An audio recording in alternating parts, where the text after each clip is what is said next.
Alrighty, good morning, everybody. Day 2 of the conference, nice and early, and I see a lot of people that I know. It's good to be here, and definitely today what our perspectives are very interesting, and it's going to be a very interesting panel where not only is my perspective on the back end of packaging and manufacturing and taking a lot of brand ideas and making them come to life, but here we have brands and consultants that deal with investing. They are looking well into the future of establishing data, learning from consumers. And it's going to be very interesting to see everyone's perspective, and I'm excited to hear what everyone has to say. My name's Barbara Fox. I'm the owner of Cannabis Supply. I've been in the cannabis industry for 8 years now, and year over year, I'm just seeing tremendous growth in all the new legal markets, and it's very interesting to see how one market from another one, they're deciding how to present themselves, and I'm very excited to see what's going to be next for the cannabis industry, as many markets are now being considered veteran markets, and we're constantly having to be on our toes to keep up and change and keep up with consumers. So I'll let you guys introduce yourselves now.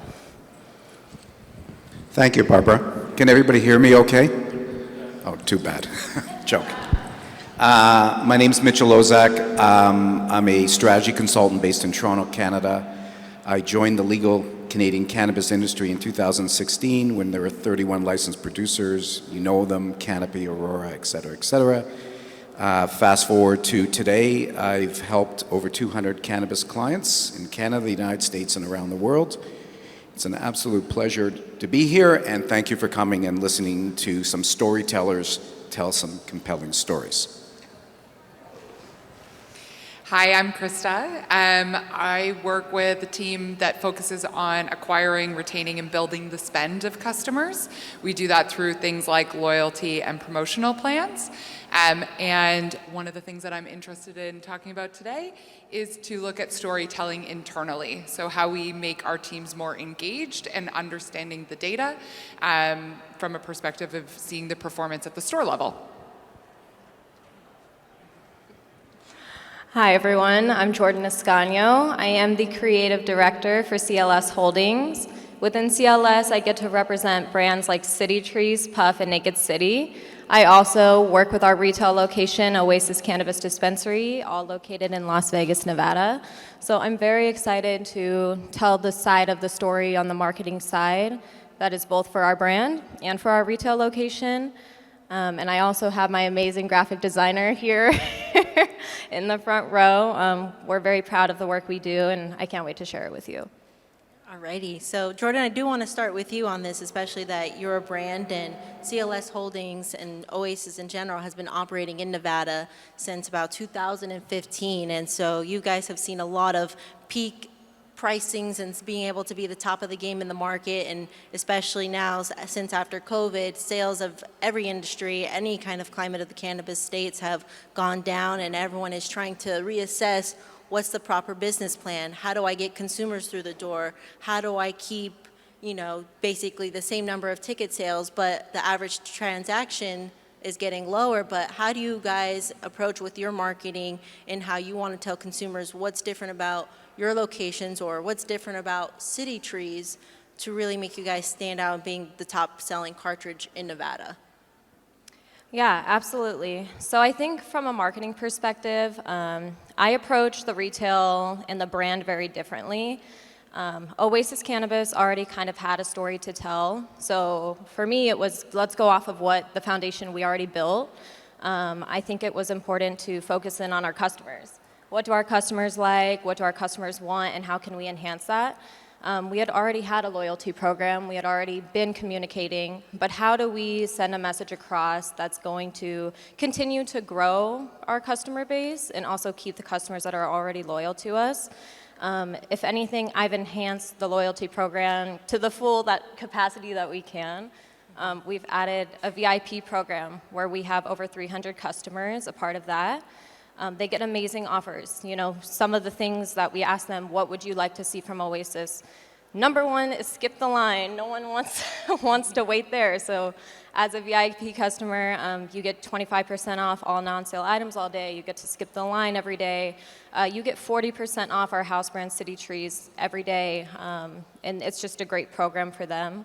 I've been able to also do events, which has been a big change for us and a way to kind of keep the community engaged. I do sessions. It's called Sessions. We do one every month.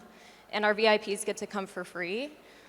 It's just a great way to kind of keep the customers involved. They get to see the bud tenders outside of the operational standpoint and keep the community growing. So my marketing approach for the store is very, how do I continue to innovate and work off of the things that we already kind of had? And I know my customer base, what they want and what they're gonna like. So it's been extremely helpful. On the City Tree side of things, we have a really great product that speaks for itself. So for me, it is kind of a guerrilla marketing strategy. How do I get my product in everyone's hands, especially in a city like Las Vegas?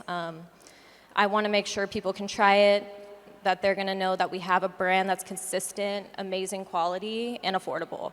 And it's the most affordable at Oasis. I want everyone to know that. So this is where my marketing strategy has been based off the brand that was already there for me.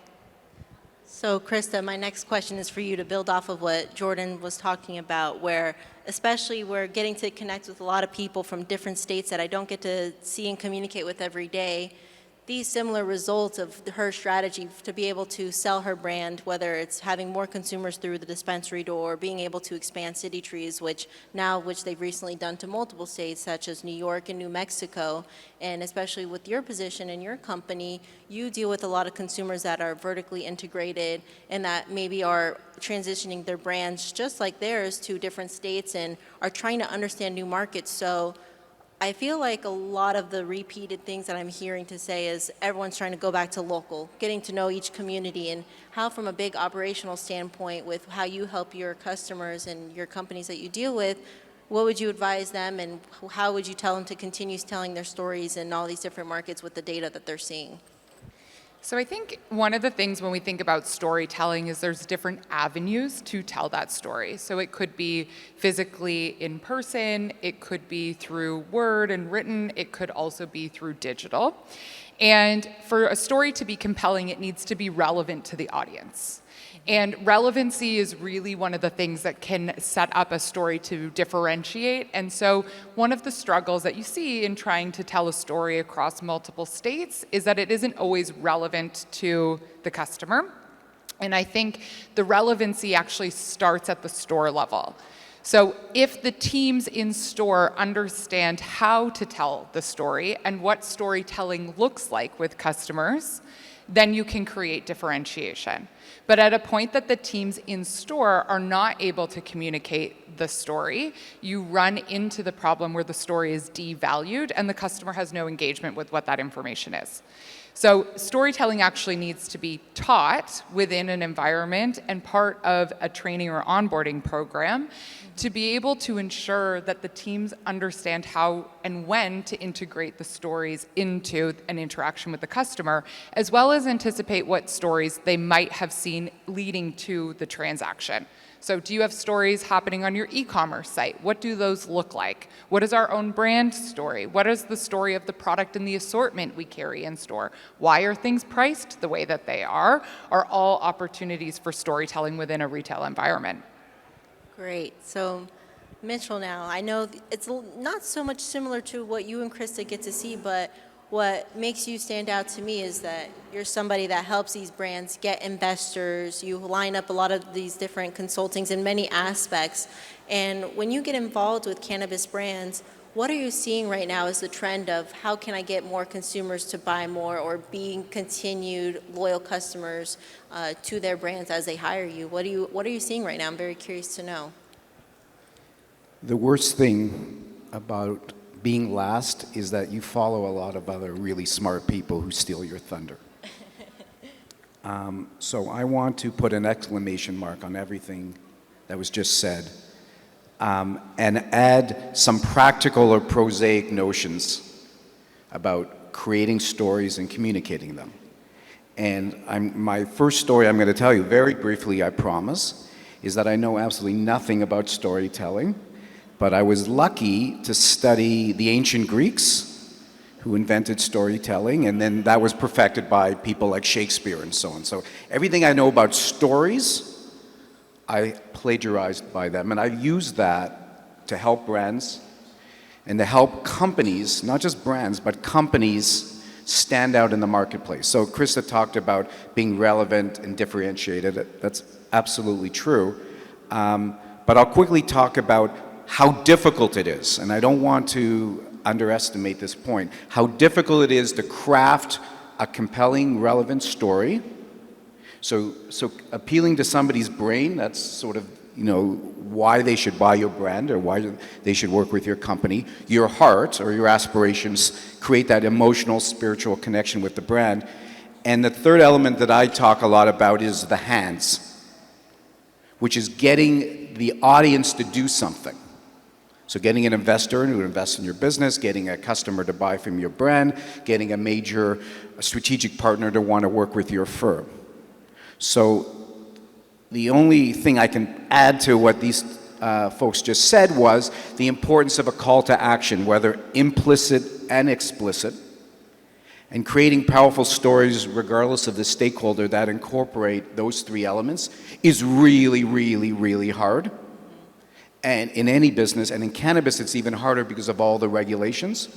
And I won't delve into what Canadians have to deal with, but in many cases, you're limited to 2 brand elements on a benign, vanilla-looking package. It's really hard to tell a brand story through packaging, for example, in Canada. So it's complicated, it takes a lot of iteration, but it can be done, but it's something that if I was doing it in your shoes, I wouldn't approach it lightly.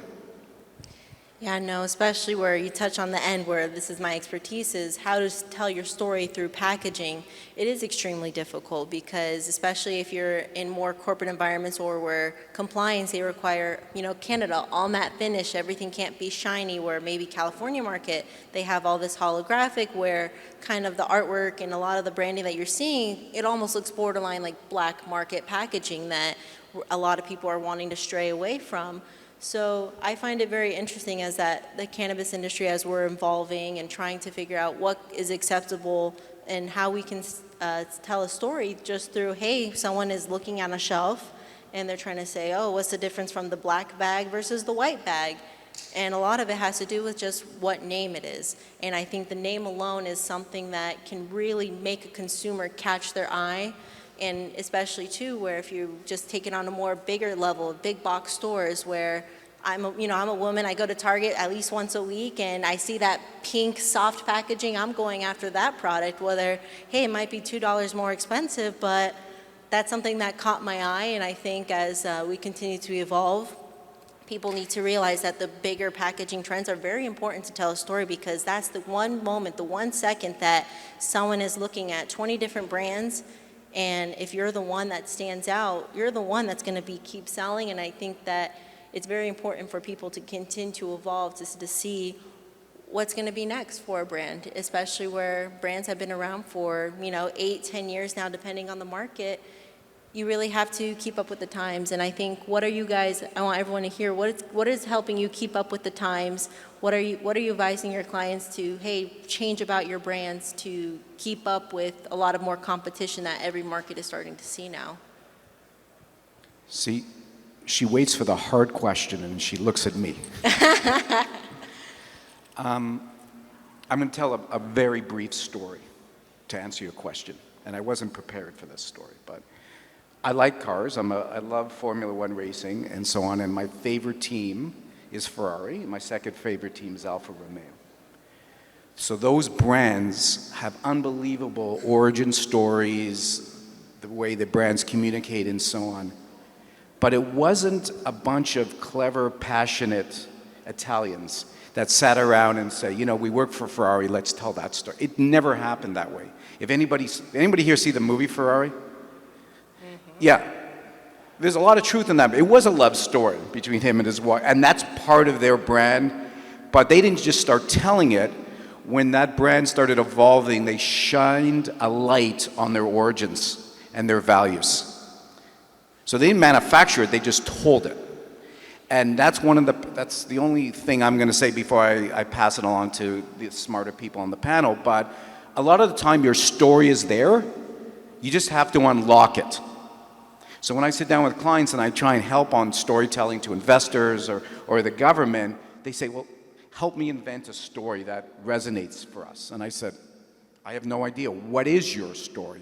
Tell me about yourself and so on. And some companies have it, and some people have it, and many, many don't. So my advice is to look inward, what you're all about, your values, your history individually in other cases, and then tell that and elevate that and polish that, and then iterate it as you go, because each audience will be very different, and each state will be different, and each country. Canadian cannabis stories don't sell very well in a lot of American markets, but in Europe and Africa, and I work a lot in cannabis in those two places, they recognize Canada as a dominant hockey power, which we all know that's true, but number two is a great cannabis market.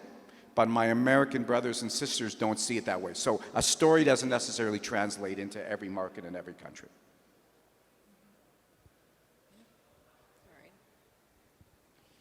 When I think about storytelling in retail environments, specifically to the customer, one of the tools to which a story is effective is increasing the engagement with the information. And I think that this is an unleveraged opportunity when working with internal teams to contextualize why we do things. What is the purpose of the activity that we're doing? So let's say that we have a brand partnership and we want to ensure that that brand sees strong sales over a certain promotional period. Simply just giving that direction isn't helpful. But contextualizing the information within a story to say, here is the beginning and ending, and the why this is important generates the results. So in an example of this, it's like, if I just say the number 21, none of you will remember that number. We could keep talking and it would be like gone in a moment. But if I actually sit here and say, you know, when I was 21 years old and I was playing basketball and I shot 21 points on that basketball game and that was the winning number, all of a sudden the number has different resonance with the audience and then has different retention. And so if we want to think about storytelling and retention of information, it actually supports us into collecting different aspects of the story to give the number or the data point relevance so that it can be applied effectively. And so if we want to see better results, and if we want to motivate a team to create a certain type of result within an environment, we actually have to connect it back to a story to give it resonance and to be able to give it context and that the team members can remember it as well. So for me, to keep up with the times and to make sure, you know, you're still being noticed and you're still standing out from other retail locations, I think a lot of it has to do with constant innovation. You have to sit down, marketing and operations go hand in hand. You have to sit down, what are we gonna do this week? What are we gonna do this month? What are our highlights? What are our main focuses? And how can we accomplish them together? If everyone is not on the same page, and say there's the creative on the communications, but that's not communicated in the store amongst the bud tenders to the customer, then my job has failed. So for me, it's important to really have my staff know what I'm trying to portray and what I'm trying to communicate and make sure that we can do that together as a team. I think being a one-stop shop in Las Vegas, Oasis Cannabis Dispensary, is very useful for me because I can be there every day. I can make sure that that messaging I'm trying to portray is in the store. It's on the TVs. I'm putting out the counter signs. You know, I'm sending it with a text. I'm sending it with the email. I'm sending it with the app. That needs to be nailed in people's brains, like you said, because that story is communicated in multiple ways and people receive it in multiple functions. And they might not be using the app. They might be going in the store and having to see that displayed up there to kind of register what we're trying to tell them. So for me, it's innovation, it's communication, and it all comes full circle. Well, it's great, especially going into the media of the different ways that we can present information about the brands, about our stories. You know, like you guys have been addressing, texting, emails, you know, a lot of these different sessions that your company's starting to host that, you know, getting back in that local level of being able to tell a story. I find it quite interesting now that I'm glad it's finally going back to that because at the end of the day, it is about the local market because especially, for instance, high tourist places, maybe like Florida, once it goes recreational, hopefully November, places like Las Vegas where many thought, oh, this is a tourist capital of the world that will have all these people come in, but that's not the case. It's the locals that are buying more product than tourists, and you continue to see that time and again in every market that maybe are trying to get a tourist niche. But what I would probably say to a lot of people is that a lot of people are tired of constantly being sold something. Sell today this discount, tomorrow this discount. They want to see a lot more initiatives of, hey, we have a problem, or hey, the problem is I need this, but what can I get to solve that solution? And I think a lot of it goes back to employees, bud tenders, or even brand ambassadors that are representing the brands at pop-ups and all these different sorts of events, that they need to be well educated of, hey, don't just say we're the high THC and be done with the story. That's why we have such a great product. But more people need to revisit of, hey, this brand excels at making this product for X and X reason, and this is why this is the best, versus, hey, maybe this is a value brand and that's what people want to go for. And I think it's really great for brands and people to be educated of why you should buy a certain product time and again for the certain different means.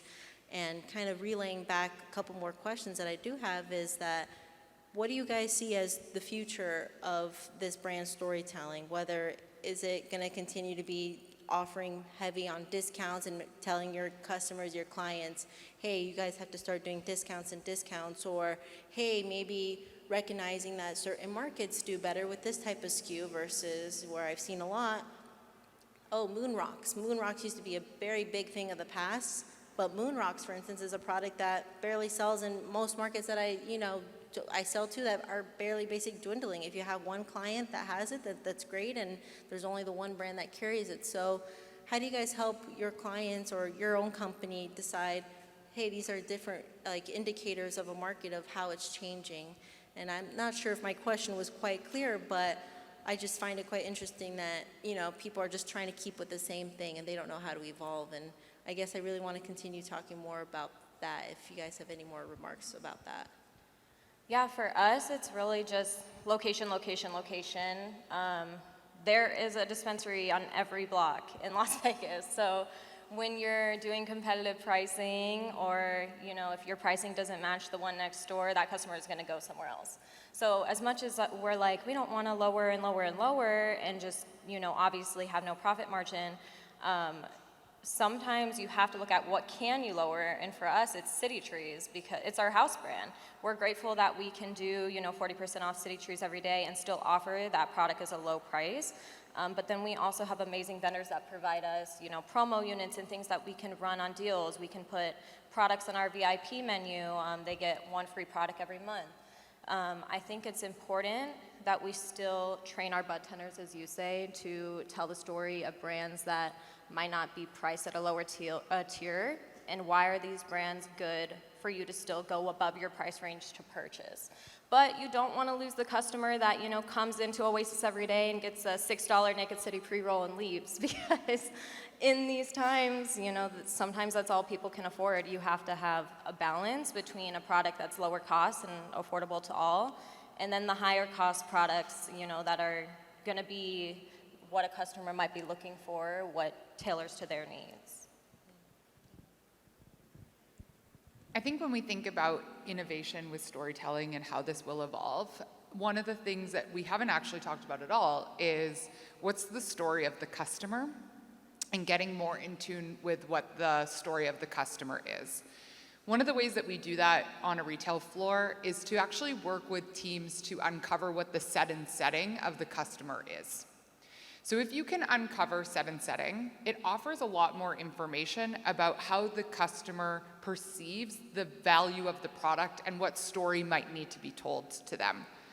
A lot of the time you hear groups maybe recommend to their bud tenders to ask open-ended questions, and nobody understands what an open-ended question actually is. That is the most unleading direction.